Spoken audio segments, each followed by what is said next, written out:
अस्सलाम वालेकुम, मैं हूं उमैर तारिक और आप देख रहे हैं न्यूज़ अलर्ट। आज बात करेंगे सुप्रीम कोर्ट की हेयरिंग के हवाले से। सुप्रीम कोर्ट में आज पंजाब और खैबर पख्तूनख्वा में इलेक्शन के इल्तवा के हवाले से जो समाअत थी वो मुकम्मल कर ली गई। चीफ जस्टिस ने तमाम फ़रीक़ैन के दलाइल सुनने के बाद केस का फ़ैसला जो है वो महफूज कर लिया है और केस का फ़ैसला कल सुनाया जाएगा। दूसरी जानिब अगर हुकूमती पार्टियों या हुकूमती इत्तेहाद की बात की जाए तो हुकूमती इत्तेहाद आज भी जो है वो इस कोर्ट के हवाले से या इस बेंच के हवाले से अदम एतमाद का इजहार कर रहा है। आज की समाअत की बात करें तो आज चीफ जस्टिस की सरबराही में 3 रुकनी बेंच जिसमें जस्टिस मुनीब अख्तर और इसके अलावा जस्टिस एजाजुल अहसन शामिल थे। चीफ जस्टिस की सरबराही में आज 3 रुकनी बेंच ने केस की समाअत शुरू की तो समाअत के आगाज़ पर ही हुकूमती जो वकला थे उनमें पीपल्स पार्टी के वकला थे, नून लीग के वकला थे, इसके अलावा अटॉर्नी जनरल थे जो कि हुकूमत की तरफ से पेश हुए। उन्होंने हुकूमती मौक़िफ़ पेश किया और चीफ जस्टिस के सामने आज जब दलाइल दिए गए तो केस की समाअत के आगाज़ पर चीफ जस्टिस ने सबसे पहले ये नुक्ता उठाया कि हुकूमत की जानिब से जो है वो इस फ़ैसले को जो है वो मानने से इनकार किया गया है और इस हवाले से जो हुकूमती वकला थे उनकी जानिब से ये दलाइल दिए गए कि हुकूमत की जानिब से एतराज़ात ज़रूर उठाए गए हैं और हुकूमत की जानिब से बेंच पर अदम एतमाद का जो है वो इजहार नहीं किया गया। जिसके बाद दलाइल का आगाज़ हुआ और चीफ जस्टिस ने हुकूमती वकला को जो है वो दलाइल देने की इजाज़त दे दी और उसके बाद आज केस में जो है वो सेक्रेटरी दिफा और सेक्रेटरी ख़जाना भी पेश हुए जिन्होंने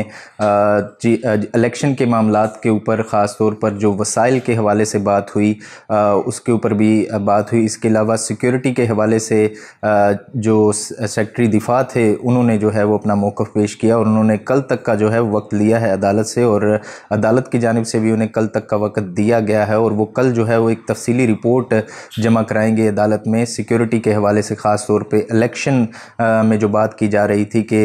जो सिक्योरिटी फोर्सेस हैं या कानून नाफिज करने वाले इदारे हैं उनकी जानिब से इनकार किया गया है और वो सिक्योरिटी के हवाले से इतराज़ात उठाए जा रहे थे इलेक्शन कमीशन की जानिब से कि सिक्योरिटी इदारे जो हैं वो सिक्योरिटी देने के लिए तैयार नहीं, जबकि दूसरी जानिब वज़ारत ख़जाना की जानिब से ये बात की जा रही थी कि इस वक्त मुल्क के पास वसाइल मौजूद नहीं हैं कि ये इलेक्शन करवाए जाएँ। आज चीफ जस्टिस ने समाअत के दौरान एक दफ़ा फिर ये बात सामने रखी कि अगर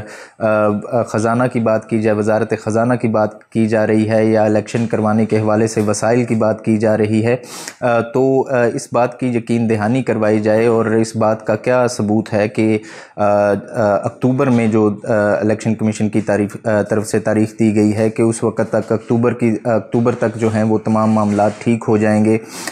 वसाइल के हवाले से। इसके अलावा सिक्योरिटी के हवाले से भी यही बात सामने आई कि चीफ जस्टिस ने उस पर भी नुक्ता उठाया कि सिक्योरिटी के मामलात अक्टूबर तक हल हो जाएंगे। इस बात की क्या यकीन दहानी है और इस बात की क्या गारंटी है। इसके अलावा हुकूमती मौक़िफ़ की बात की जाए तो आज समाअत के आगाज़ से पहले ही हुकूमत की जानिब से या हुकूमती इत्तेहाद की जानिब से एक आप ये समझ लें कि प्रेस रिलीज़ जारी की गई या ख़बरें सामने आईं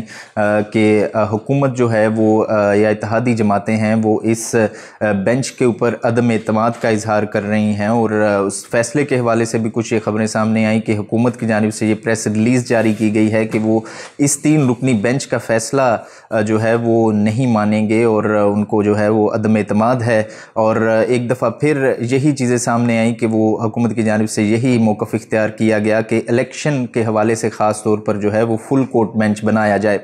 यही बातें जैसे मैंने आपको पहले बताई कि आज की समाअत के दौरान भी नुक्ता उठाया गया और उसके बाद दलाइल का आगाज़ किया गया। जब ये समाअत ख़त्म हुई, फ़ैसला महफूज होने की ख़बरें सामने आई तो उसके बाद वज़ीर आज़म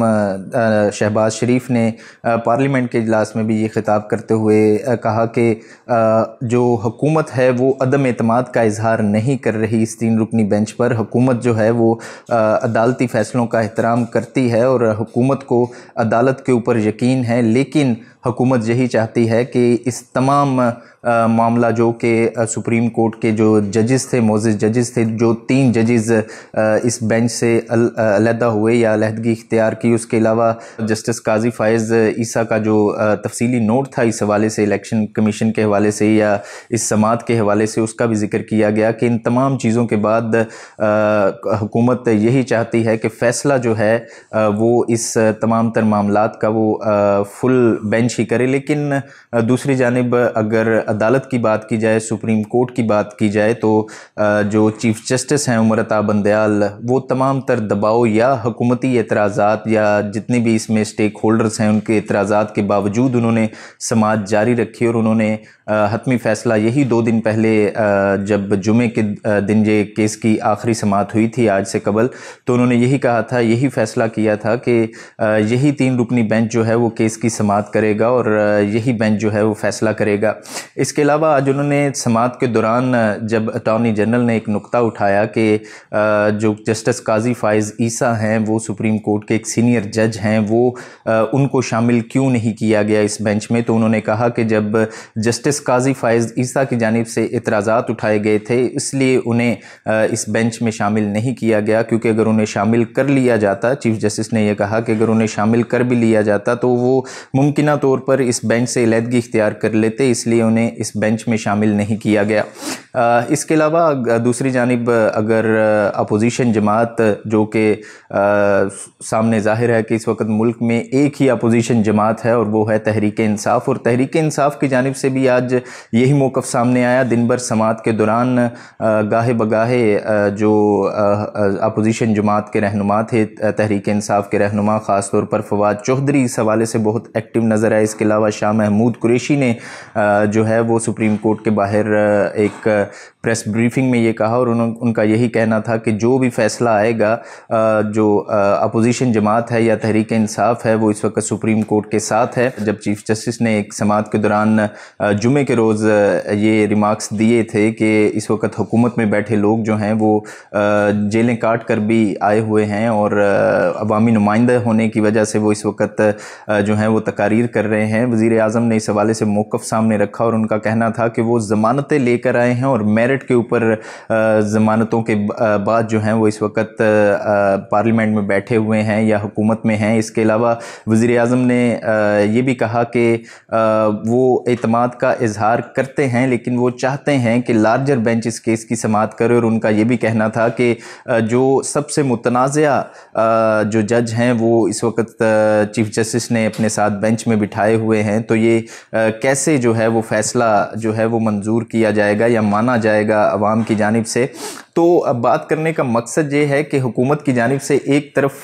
जो है वो खुली तनकीद का निशाना बनाया जा रहा है इस बेंच को, और हुकूमत बज़ाहिर यही चाहती है कि ये इलेक्शन जो हैं वो किसी न किसी तरीके से इनको डिले किया जाए, चाहे उसमें आइन में 90 दिन का जो है वो ज़ाब्ता है वो दर्ज है, लेकिन उसके बावजूद हुकूमत की हद्दुल वसा यही कोशिश रही है और हुकूमत की इस वक्त जो तमाम इत्तेहादी जमातें हैं वो भी इस हवाले से अपना साफ मौक़िफ़ रखती हैं और वो भी एक ही प्लेटफॉर्म पर इस वक्त जमा हैं कि किसी न किसी तरीके से इन इलेक्शंस को डिले करवाया जा सके। इसके अलावा बात की जाए आज हुकूमती रहनुमाओं की, तो चाहे सुप्रीम कोर्ट के बाहर बात करने की हो या पार्लियामेंट में बात करनी हो या किसी भी प्लेटफॉर्म के ऊपर, ट्विटर के ऊपर या टीवी चैनल्स के ऊपर बैठ के बात कर रहे हों, तो तमाम के तमाम इस वक्त जो हुकूमती रहनुमा हैं वो इस वक्त जो है वो सुप्रीम कोर्ट के हवाले से जो है वो मनफी बयानात ही दे रहे हैं और सुप्रीम कोर्ट को दबे अल्फाज में या खुले अल्फाज में जो है वो तनकीद का निशाना बनाया जा रहा है। इसके अलावा अगर बात की जाए मुल्क में बढ़ती हुई महंगाई और बेरोज़गारी की, तो डकैतियों की वारदातों की CCTV फुटेजेस हैं जो इस वक्त देखी जा सकती हैं ट्विटर के ऊपर, इसके अलावा मुख्तलिफ सोशल मीडिया के प्लेटफॉर्म्स के ऊपर भी, जिनको देख कर शायद यही लगता है कि हम किसी इंसानों के एक मुल्क में नहीं बल्कि एक जंगल में रह रहे हैं। कराची की बात की जाए तो कराची की कुछ ऐसी फुटेजेस जो हैं वो दिल दहला देने वाली सामने आई, जिसमें दिन दहाड़े एक खातून जो कि बच्चों के हमरा गली में जा रही थी और آبادی میں اور لوگوں کی موجودگی میں خاتون کے جو ہے وہ طلائی زیورات اتروا لیے جاتے ہیں۔ اس کے علاوہ لاہور کی بات کی جائے تو لاہور سے 2 دن پہلے کچھ ایسی فوٹیجز CCTV فوٹیجز سامنے آئیں جس میں دن دہاڑے جو کالج سے آنے والے نوجوان تھے ان کے بائک چھین لیے گئے اور کسی کی ہمت نہیں ہوئی کہ وہ ان کو روکے ان جرائم پیشہ افراد کو۔ اس کے علاوہ ملتان کی بات کریں تو ملتان میں گزشتہ 1 ہفتے کے دوران جو 6 ڈکیت ہیں وہ مارے گئے ہیں عوام کی جانب سے، جو کہ ایک تو سنار کی دکان پر واقعہ پیش آیا اور جس میں یہ بھی کچھ ایسی خبریں تھیں کہ 2 کے قریب جو لوگ ہیں وہ بھی ڈاکوؤں کی یا ڈکیتوں کی فائرنگ سے جو ہیں وہ جام حق ہوئے ہیں۔ تو یہ تمام تر صورتحال اس وقت ہمارے سامنے ہے، اور اگر حکومتی یا حکمرانوں کی بات کی جائے تو اگر تحریک عدم اعتماد سے لے کر اب تک کی صورتحال پر بات کر لی جائے تو تقریباً 1 سال ہونے کو ہے تحریک عدم اعتماد کے بعد جب عمران خان کی حکومت گرائی گئی اور یہ PDM جو ہے وہ حکومت میں آئی تھی، تو تب سے لے کر اب تک جو معاملات ہیں وہ کسی طرف جو ہیں وہ خاص طور پر معاشی معاملات جو ہیں وہ کسی کے بھی کنٹرول میں نظر نہیں آ رہے، اور اس وقت تمام تر جو معاملات ہیں یا نظریں ہیں وہ اس وقت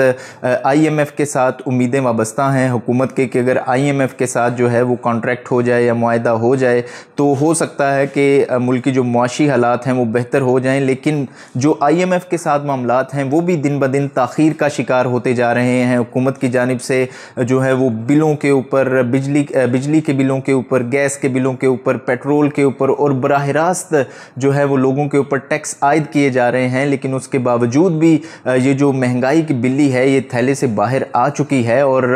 اس وقت ملک میں جو ہے معاشی حالات وہ گمبھیر صورتحال اختیار کرتے جا رہے ہیں۔ اس کے علاوہ آٹے کی جو تمام تر صورتحال ہے جو کہ حکومت کی جانب سے بڑے جو ہے وہ ریلیف پیکج کے طور پر اس کو سامنے پیش کیا جا رہا ہے کہ عوام میں مفت آٹا جو ہے وہ اس وقت تقسیم کیا جا رہا ہے، لیکن انہی مفت آٹے کی لائنوں میں تقریباً 10 کے قریب جو لوگ ہیں وہ اس وقت اپنی جانیں جو ہیں وہ مفت آٹے کے حصول کے لیے جو ہے وہ گوا چکے ہیں۔ اس کے علاوہ کراچی میں جو گزشتہ دنوں ایک واقعہ پیش آیا جس کی فوٹیجز دیکھ کر ایسا ہی لگتا تھا کہ شاید یہ اب ملک جو ہے وہ کسی اور طرف جا رہا ہے، اور حکومتوں کی جو حکمرانوں کی خاص طور پر جو نااہلی ہے وہ کھل کر سامنے آ چکی ہے۔ حکمرانوں کے حوالے سے ہی بات کی جائے تو تحریک عدم اعتماد پر یہی بینچ تھا جس نے جو ہے وہ اسپیکر کی جو رولنگ تھی اس کے خلاف فیصلہ دیا تھا، اور جو تحریک عدم اعتماد تھی اس کے بعد جو ہے وہ دوبارہ سامنے آئی اور کامیابی کی صورت میں عمران خان کی حکومت گری، تو تب یہی تحریک انصاف کے لوگ تھے جو اسی بینچ کے حوالے سے جو ہے وہ تحفظات کا اظہار کر رہے تھے، اور انہی ججز کے اوپر جو ہے وہ الزامات لگائے جا رہے تھے، اور انہی کو جو ہے ان کو بھی انہی ججز کو یا اسی بینچ کو جو ہے وہ رجیم چینج کا حصہ قرار دیا جا رہا تھا تحریک انصاف کی جانب سے، اور یہ وہی تحریک انصاف ہے جو آج ان ججز کو جو ہے وہ سپورٹ کر رہی ہے یا ان ججز کے شانہ بشانہ چل رہی ہے یا ان ججز کے جو ہے وہ ساتھ کھڑی ہوئی ہے۔ یہ وہی تحریک انصاف ہے جنہوں نے انہی ججز کی تصاویر کے اوپر جو ہے وہ بوٹ برسائے اور جو ہے وہ عدلیہ کے خلاف نازیبہ الفاظ بھی استعمال کیے گئے، لیکن تب نون لیگ جو تھی وہ اس وقت انہی ججز کی سپورٹ میں کھڑی تھی، PDM تمام انہی ججز کی سپورٹ میں کھڑی تھی۔ اس کے بعد ہم نے دوبارہ دیکھا جب حکمرانوں سے اپنے مسائل نہ حل ہوئے تو وہ اپنے مسائل لے کر خاص طور پر پنجاب اسمبلی کے حوالے سے جب حمزہ شہباز کو وزیر اعلیٰ بنایا گیا تو تب دوبارہ جب انہی ججز نے حکومت کے خلاف جو موجودہ حکمران ہیں یا PDM ہیں ان کے خلاف فیصلہ دیا، تو تب سے لے کر اب تک یہ جو تمام ججز ہیں اس وقت شدید تنقید کا نشانہ ہیں۔ تب نواز شریف کو جسٹس اعجاز الاحسن کی یاد نہیں آئی جب انہی ججز نے عمران خان کے خلاف تحریک عدم اعتماد کا فیصلہ دیا تھا جس میں رولنگ کو جو ہے وہ کالعدم قرار دیا گیا تھا۔ لیکن بات کرنے کا مقصد یہ ہے کہ حکومت ہو یا چاہے اپوزیشن، ہمیشہ سے 90 سے لے کر اب تک یا اس سے قبل بھی جتنی بھی ملکی جو سیاسی تاریخ دیکھ لی جائے اس میں ہمیشہ سے حکمرانوں کی یہی کوشش رہی ہے کہ جو تمام تر معاملات ہیں وہ ان کی مرضی سے چلیں، چاہے وہ الیکشن ہوں یا چاہے کسی بھی حوالے سے کوئی بھی فیصلہ ہو۔ حکومت میں جو بھی لوگ ہوتے ہیں یا اپوزیشن میں جو بھی لوگ ہوتے ہیں وہ اپنی آنکھ سے ہی جو ہے وہ تمام تر فیصلوں کو درست قرار دیتے ہوئے دیکھ رہے ہوتے ہیں اور اپنے نظریے سے تمام چیزوں کو دیکھتے ہیں، لیکن آج اگر بات کی جائے تحریک عدم اعتماد سے لے کر اب تک کے تمام معاملات کی، تو چاہے عدالت ہو یا پارلیمنٹ ہو یا کوئی بھی جو ہے وہ فلور ہو، کہیں بھی غریب عوام کی بات نہیں ہوتی، کہیں بھی حکومتی جو عہدیدار ہیں وہ عوامی مسائل کے لیے بات کرنے کے لیے تیار نہیں ہیں، اور ہمیشہ سے ترجیحات چاہے وہ لندن میں بیٹھے ہوئے نواز شریف کی ہوں جو کہ اپنے آپ کو جو ہے وہ مظلوم قرار دیتے ہیں اور ہمیشہ سے جو ہے وہ آئین کی بالادستی کی بات کرتے ہیں، چاہے پیپلز پارٹی کے